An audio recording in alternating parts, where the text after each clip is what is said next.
BBOR Black Box Online Radio, coming to you from West Virginia. BlackBoxNid88 on Instagram for the bonus podcast. And welcome to BBOR, the home of true crime talk radio and your premier destination for unsolved mysteries, criminal psychology, and exploring the dark side of cyberspace. My name is Ned DeHaan, and I am your host, as well as the creator of AstroPsych 400 here on YouTube, and regular contributor to the Zodiac Killer channel. And a great way to support these shows is just by listening to some more content. But you can also go over to Amazon.com and have a look at the book Killer on a White Horse, written by me, Ned DeHaan. It is a novel, murder mystery, inspired by the Zodiac Manson connection, but it is indeed fictional. However, who doesn't love a good mystery? And there is always the TeeSpring page. Feel free to check out some of the merchandise. And remember, being weird is not a crime. Let the show begin. Alright, hello everybody. Today is Friday, another Anything Goes Friday. Welcome to the show. And just one quick announcement before we begin. There has been a major development in the true crime world. The murder of Nancy Benelak from 1970 has more or less been solved to most people's satisfaction, and that has been done using DNA, and I will do a larger response to that on Monday, because every Monday is Zodiac Monday here on BBOR, and Nancy Benelak is viewed as a possible Zodiac killer victim, but I think all of that is changing now. And if you are listening to this at some point in the future, I will invite you to check out the Zodiac Killer News Report from August 15th of 2022, where I'll be discussing the murder of Nancy Benelak. To talk about today's subject, Maria Iannuzzi passed away in 1979, and last year on the channel I talked very frequently about her case. And I had been meaning to do an anniversary episode on August 12th of last year, but the date simply escaped me. And I was looking at the calendar last week and I saw that it was August 4th and just about a week away from the anniversary of Maria Iannuzzi's passing, so I thought, why not do it this year?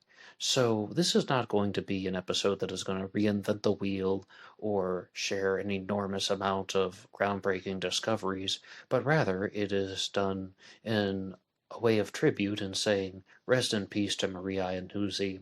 And there are two major competing theories that people try to push with her case, and that is that, number one, she was murdered by the serial killer Leonard Paradiso, who was nicknamed the Quahog, and he was even convicted for her murder in 1984. And the second one is that she was actually murdered by somebody in her inner social circle. Perhaps that's even somewhat of an understatement. The second competing theory is that she was murdered by her own boyfriend at the time, David Doyle. And I'll talk about some of the discussions that people have had about Maria Iannuzzi's murder in this episode, and you can respond in the comment section down below about what you think happened, or just share anything at all about the true crime world and how you think Maria Iannuzzi's case is connected to some other true crime cases. Okay, so the first point is, let's look at some of the timeline events that happened.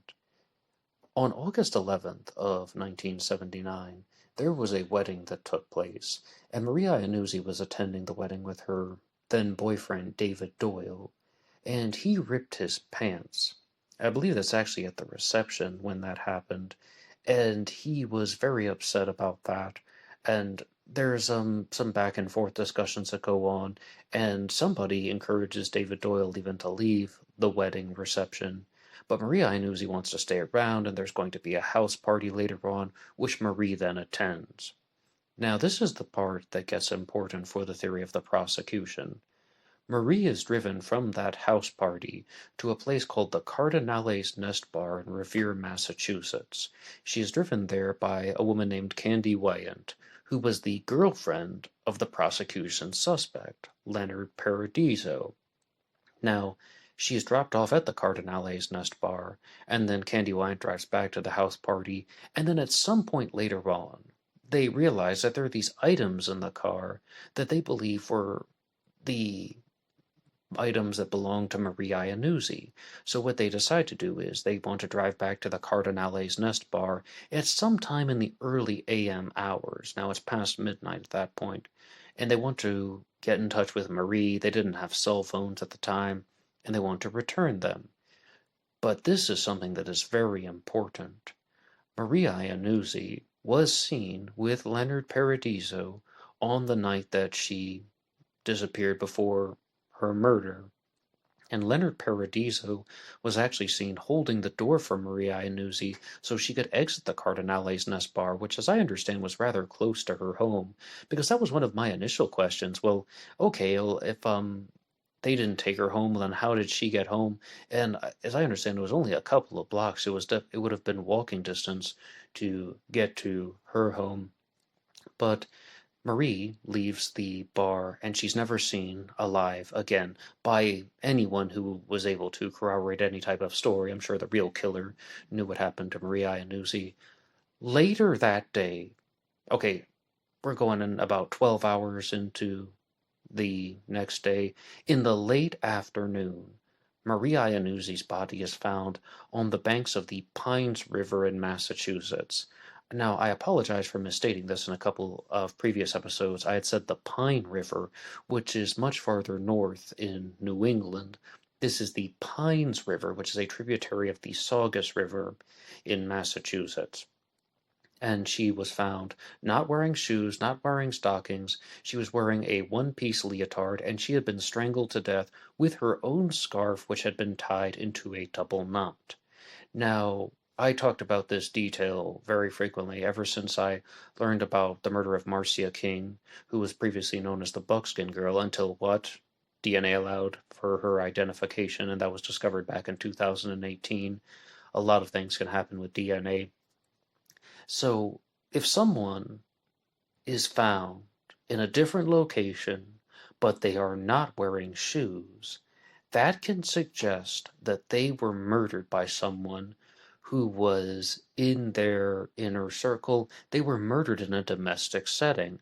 I mean, some people walk outside without shoes on. That definitely is possible.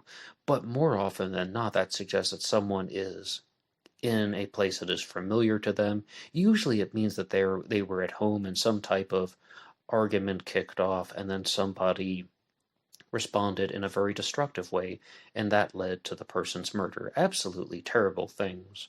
But though that is something that people talk about when it comes to psychological profiling, or doing more or less what is called a psychological autopsy, trying to think about what someone was thinking or the movements that they made in their day prior to the time when they were murdered. And it's called a psychological autopsy because we do not have the ability to actually ask the person. We have to try our best to recreate what they would have been thinking and what they would have been doing before they were murdered.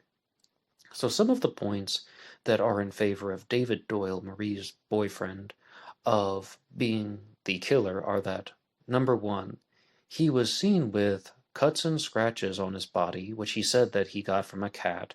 However, the story is that the cat had run away previously, and they didn't even have a cat at the time. He then skipped town and was actually apprehended in Newark, New Jersey for trying to steal something off of a luggage cart, and he was just trying to get as far away from the scene as possible. And a third point is that David Doyle had allegedly, I repeat, allegedly threatened to kill Marie at one point. And there's also another story that Maria Iannuzzi was having another relationship with a different male named Eddie Fisher, and Maria had had consensual sexual intercourse prior to her murder, and for the longest time I thought that that was with David Doyle, just like before the wedding or the reception, but maybe it was with Eddie Fisher, but that's kind of beside the point. I mean, the reason I brought up the consensual activity was, to the best of anyone's knowledge and the sources that have been made available to the general public, Marie was not raped. But even if you were to Google this, you will find that she was that the perpetrator Leonard Paradiso was charged with the sexual assault of Maria Iannuzzi. It comes up at almost the top of the Google search results. And does this suspicious behavior not suggest that David Doyle had something that he was running from, and he was a likely suspect? And as I said, Marie was strangled with her own scarf, and it was tied in a double knot. And still to this day, I'm not completely sure if that meant that the knot was already tied for fashionable purposes, and the killer just slid the knot up and made it tighter to the point where it asphyxiated her, or that somebody actually tied the double knot. Because if it were tied by the killer and it was just in an argument that got heated and got out of control, that seems to me like a very bizarre thing to do. I mean, you must have seen somebody wear a scarf that's been tied in a double knot at some point, but usually those aren't the ones that you can slide too easily. I mean, I used to wear a scarf tied in a double knot, and it definitely doesn't seem like something that someone would do out of rage, unless it's that way that it can slide. But you can weigh in the comments section down below. Do you think that that's something that a killer would do out of rage? Because when they're trying to implicate David Doyle as the assailant, it's just that they got into another argument, they had a very rocky relationship, and he responded in a destructive way. But this time he took it too far. It wasn't just a threat. It wasn't just an argument or a fight or a back and forth where there's even some domestic violence involved. And I shouldn't say it like that, because domestic violence is a very serious thing. But that's the whole point. It wasn't just a domestic violence incident. He took it to the point where she was murdered. I mean, do you think that that's what happened? Well, the alternative is that Leonard Paradiso was convicted for Maria Iannuzzi's murder. The authorities absolutely insist that they got the right person. They do not believe any of these alternative theories out there.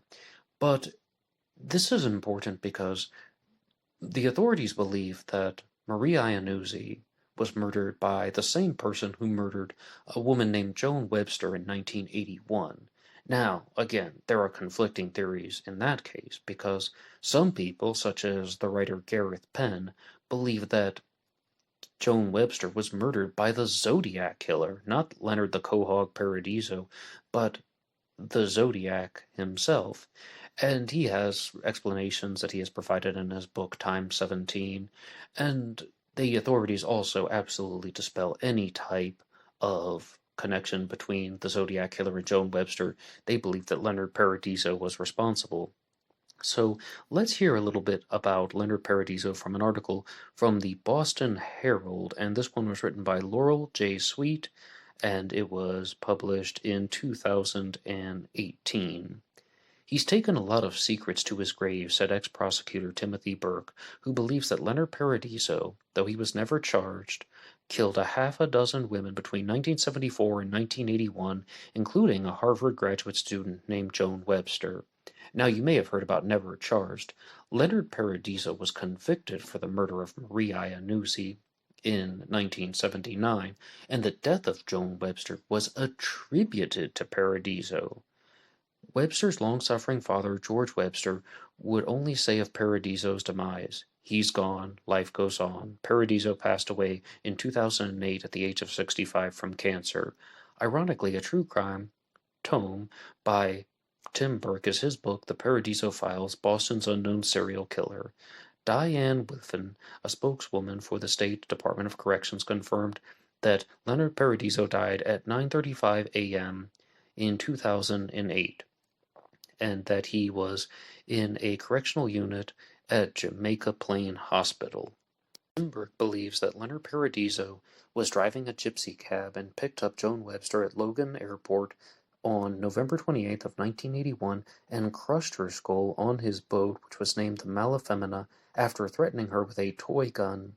He fractured her skull, and her body was then found 9 years later in 1990. Her purse turned up behind a lobster pond in Saugus, 100 feet from where Maria Iannuzzi's remains were unearthed. Other unsolved murders Burke suggests Paradiso may have committed include the 1974 deaths of Lois Centofonte, Kim Benoit and Kathy Williams, and the 1975 deaths of Holly Davidson and Melody Stakevich. Tim Burke hounded him for years, Michael Paradiso said. I feel awful that the poor Websters lost a child. My heart goes out to them. They've been victimized, and my family's been victimized, but Burke persisted. And that is the conclusion of the Boston Herald article. So, again, another listener to this program, Apex Prowler, wrote into the show on an episode that I did, talking about the serial killer Leonard Paradiso.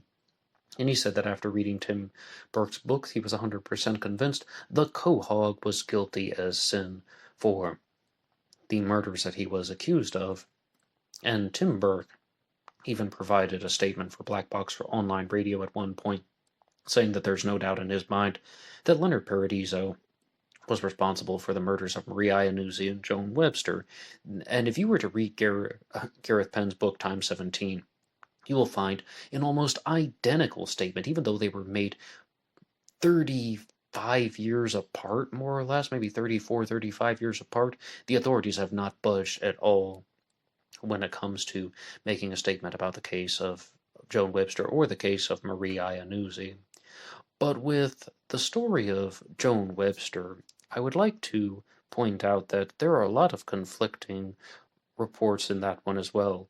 Joan Webster was abducted on November 28th of 1981. She was waiting in the taxi line in Boston, Massachusetts, at Logan International Airport, as you heard, and then she has some type of conversation with a man who had rather disheveled hair and a beard, and he got her to get out of the taxi line and then to go into a car with him. From that point onward, Joan Webster was never seen alive again. And then this whole story about how she was murdered on the boat the Malafemina, well, the researcher Eve Carson, who is actually the sister-in-law of Joan Webster, heavily disputes that by saying that that is impossible. She went back through the paper trail and found that the boat, the Malafemina, wasn't even afloat in 1981 on November 28th of that year. I mean, I got a little bit backwards there because that's important. Her whole point is that Leonard Paradiso sank the boat in the summer of 1981, and it was underwater 6 months before the abduction of Joan Webster. And other people have heavily challenged the authorities' claim that Leonard Paradiso was responsible for the Webster murder. One person is Ray Grant, author of Zodiac Killer Solved, as well as the novel Zodiac Killer Dreams, who simply said that it is just completely implausible that Joan Webster, a 25-year-old grad student from Harvard, would have gotten into a black gypsy taxi, an illegal taxi, with some type of fish-smelling clam digger named Leonard Paradiso, who was a very imposing figure, well over 6 feet tall and well over 200 pounds. And again, they're trying to paint this guy out to be some type of criminal thug, and he's just going to casually approach a woman at night, mind you, in a taxi line, like, hey, baby, want to save a few bucks on a taxi ride? Come on, get in a cab with me. Although that was that was probably not the way that people in Boston, Massachusetts talk, but I haven't quite learned how to do that yet. Maybe I'll learn how to do a Boston accent if I'm watching a few more programs such as Ray Donovan. So the important point is, they just think it's highly unlikely that Joan Webster would have ever gotten into the taxi cab with Leonard Paradiso. But here's the difference between the Webster murder and the Iannuzzi murder.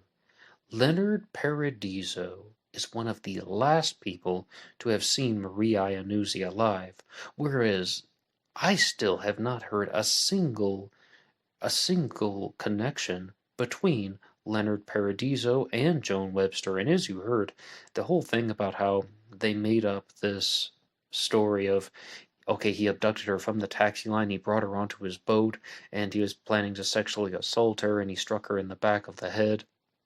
And then the whole time that boat was actually underwater because it sank in an insurance fraud. I am just really, really not convinced of that. And I think it's a much easier case to prove that there was this type of connection between Paradiso and Iannuzzi, because they even would have been in the same vehicle on that night. Even if you look at that official narrative that, okay, Paradiso's girlfriend drove Maria Iannuzzi to the Cardinale's Nest bar, and then Joe goes back to the house party, then drives back to the bar to bring Marie her stuff. Well, that means that Leonard Paradiso and Maria Iannuzzi would have shared a vehicle at some point. All types of possibilities on how and why forensic material could have taken place, or somebody could have hatched a plan to commit that particular murder. As far as the observations of Joan Webster's sister-in-law, Eve Carson, go, there are some that I agree with and some that I disagree with. She is the author of Mommy's a Mole, Whale of a Tale, which is a story about not only Joan Webster but also connections to the CIA. And she also recently released a new book on Joan Webster within the last several months. So I think that I really appreciate her first-hand connections to Joan Webster, as I said, her former sister-in-law, but also she has made some bold statements that the authorities knew the correct manner of Joan Webster's death years before her body was discovered. Joan was abducted on November 28th of 1981, and her remains were found in the spring of 1990 in Hamilton, Massachusetts. She most likely died from blunt force trauma, although she may have experienced some other type of physical attack. It's hard to say because her body had been in the ground for so long. And here's an important point. As I said, Maria Iannuzzi was found strangled with her own scarf tied in a double knot, not wearing shoes, but on the banks of the Pines River, and the body was not buried, not placed into a trash bag. If you're going to say that it's the same person, those are very different methods of disposal, and that is definitely not consistent with the typical behavior of a serial killer. But the first point is that about this blunt force trauma issue, I had always thought that it was much more specific, like they had identified a particular murder weapon, but I think that that's simply what she means, that the authorities had talked about their theory that Leonard Paradiso had struck Joan Webster in the back of the head with a whiskey bottle, and it turns out that maybe she wasn't struck with a whiskey bottle, it was a heavier object like a tire iron, as Eve Carson has hypothesized, and that's something she shared with me in an email. Well, just simply saying that a crime may have taken place with blunt force trauma, that's not exactly reading into somebody's mind or something like that, or knowing some type of exclusive privileged information. I mean, that could have just been some type of hunch that somebody had that they got lucky with. Or maybe that is something that they've experienced with other true crime cases. Definitely not very precise. One of the bolder claims made by Eve Carson was that Leonard Paradiso may have never actually murdered anyone. He was definitely a criminal, and he definitely did lots of very, very heinous actions. I even talked about how he committed insurance fraud by sinking his boat, the Malafemina. And again, that is something that is a very bold statement, and it's heavily disputed, as I told you, by some other people, most notably Tim Burke, the prosecutor, as well as someone who has gone through Tim Burke's findings and agrees with it. But I think that that is one that is a little bit difficult to accept. But the challenge is that Leonard Paradiso was an unsavory citizen. He was a criminal. Why not put him behind bars for life? Because he was better off in jail than on the streets. But here's something very interesting about Paradiso. He absolutely denied all involvement with Joan Webster's murder. And this is a little bit like rumor spreading, but they're saying that Paradiso was offered like a deal, give him something like a private cell, give him, anything that he wanted if he just confessed to the murder of Joan Webster, but he maintained his innocence until he was dead, as you heard in 2008 at the age of 65 from cancer. But if Leonard Paradiso wasn't responsible for Joan Webster's murder, then who was? I encountered a theory that I did not know about last year when I was doing my series on Joan Webster, or if I did, it has slipped my mind. And I would like to give credit to this person by name, but I can simply call them Rubislaw32. That's the way it's written out on a forum. Because as I said, there were three Well, there are two major theories with Joan Webster's murder, that it was the Zodiac killer and that it was the serial killer Leonard Paradiso, but Rubus Law 32 has introduced a third possibility. To fill in a few details, in strictly precise form, Joan Webster had flown from Logan Airport to Newark Airport to be with her family, parents, George and Eleanor, sister Anne, brother Steve, and his wife Eve Carson, for a Thanksgiving weekend get-together. Her family was anticipating that they would be meeting Joan Webster's new boyfriend for the first time, but unfortunately he had been given excuses to Joan prior to her journey and did not turn up for the family gathering. Joan's family were never able to know the boyfriend's identity, although Joan had intimidated. I think it means insinuated. It says intimidated. It must mean insinuated that he was significantly older than she was. Joan was 25 years old. Joan's decision to cut her short family gathering by one day and fly back to Cambridge, home of Harvard University, appeared to be for work reasons, but the reality seems to have actually been to meet with her boyfriend. It now appears almost certain that this boyfriend, the bearded man, met Joan at Logan Airport with both suitcases and attempted to acquire a taxi. The bearded man lost patience with the first taxi driver when, finding himself unable to fit two large suitcases in the boot of the taxi, or the trunk as us Americans call it, the bearded man insisted that they attempt to hire another taxi. That is the last time that the public was aware of Joan Webster's whereabouts, but it is assumed that Joan and the bearded man did leave Logan Airport together. There had been some semblance of an altercation between the first taxi driver and the bearded man, and the composite drawing of the bearded man is largely based on the description from the taxi driver at close distance to the bearded man. Now, obviously, some people do not accept that, but what do you think? Do you think that's a likely story?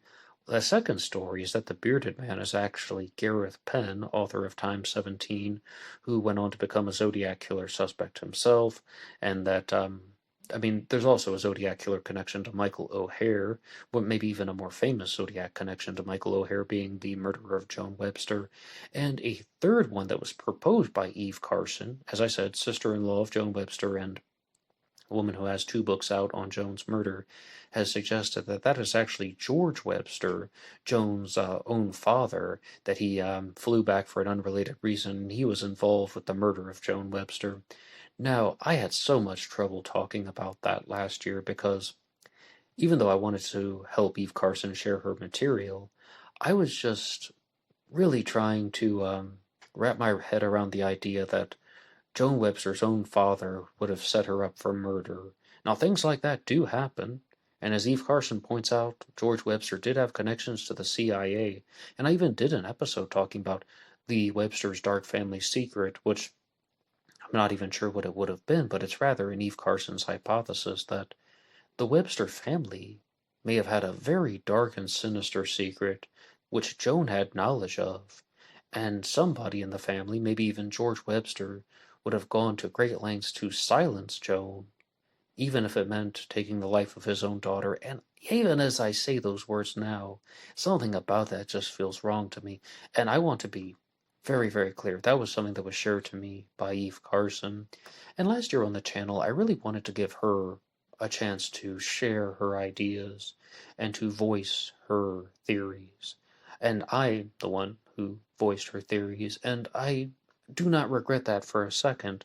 But during most of the recordings, I really found that it wasn't my analysis so much as it was simply reading off and articulating her analysis, which there's nothing wrong with. That would mean that in both of these cases, the murder of Marie Iannuzzi and the murder of Joan Webster, the alternatives to any type of serial killer arrangement is that it was the boyfriend, David Doyle in the first one, and this unidentified older boyfriend in the second one. Now, with the murder of Marie Iannuzzi, I think Eve Carson makes a very compelling case that Marie Iannuzzi was murdered by David Doyle. The whole concept of he has scratches on his face that came from a cat that had already run away, that he tried to skip town, he tried to dodge any type of potential questioning. I mean, that really makes him look very guilty. But on the other hand, Leonard Paradiso is seen leaving with Marie Iannuzzi, and I am conflicted on that one. I would definitely lean toward David Doyle as a particular suspect, but we also have to bear in mind that Paradiso was convicted for Marie Iannuzzi's murder. As I said, you can go back and forth on this all day long, but as I wanted to be very clear, I think that Eve Carson's case for David Doyle being a suspect is a little more convincing. As far as Joan Webster, um, I don't really find any of the explanations super convincing. Leonard Paradiso, the Zodiac Killer, and the family set up to cover up some type of dark, forbidden secret. I mean, if anything, if we had more information about this boyfriend, then he could rise to the top of the list, and that would make a little bit more sense about why she's just leaving the taxi line with some unknown male, especially at night. And I can't really say too much other than that. But what do you think about this? And I really would like to know your response to the challenge question. What do you believe happened to Maria Iannuzzi? And out of those two explanations, what makes sense to you? Do you believe that she was killed by the serial killer Leonard Paradiso, the man whom was perhaps the last male to have seen her alive? Or do you believe that it's something to the contrary? If she only lived like 2 blocks from the bar where she was at, well, did she just say goodbye to Candy Wyant and Paradiso and then go back home and get into some type of argument with David Doyle, and that she was murdered and driven to the Pines River where her remains were left behind? As I said, she wasn't even wearing shoes. But about that, she was at a wedding reception, and lots of women wear high heels to events like that, and then they take them off later on at, say, a house party, which she was at again as well. I mean, women take off their high heels once it becomes a little bit uncomfortable. I think the female listeners to this program will know exactly what I'm talking about. And then, like, which one makes sense to you? And, like, really weigh out the info. Do you think that she was murdered by this man that she didn't know very well, but was using her vehicle for the night? By that I mean she was using his vehicle, I misspoke. Or do you think that she went home and got into an argument with her boyfriend? And how do you respond to the differences in the disposal of the victims? I mean, whoever murdered Joan Webster was very careful about trying to hide her remains. She was placed into a trash bag, buried in the ground, and her remains weren't discovered for 9 years. Maria Iannuzzi was discovered within 12 hours because she was on the banks of the river and she wasn't wearing shoes. She was wearing a one-piece leotard and the scarf around her neck. I mean, someone went through very great lengths to hide Joan Webster's remains, whereas with Maria Iannuzzi, she was not. And Maria Iannuzzi was strangled. Joan Webster was struck in the back of the head with a blunt object. Do those things suggest that there were different killers? Share anything that you want in the comment section down below. And again, this episode was mostly just meant to discuss Marie and Joan's cases and really say a big rest in peace to Maria Iannuzzi and Joan Webster as well. This was just to commemorate the very, very sad way that they passed away, but to remember them all the same, because that's what it's about, remembrance. And no matter what, these women did not deserve to die this way. So I guess we will just have to say another rest in peace and on to another year. What do you think happened? And share anything you'd like in the comments section down below. Anybody can write the show at BlackBoxOnlineRadio at AOL.com. You can also get me on Facebook. My personal Facebook is in the description box. And there was always BlackBoxNid88 on Instagram. And I will see you over there for the bonus podcast. Until next time.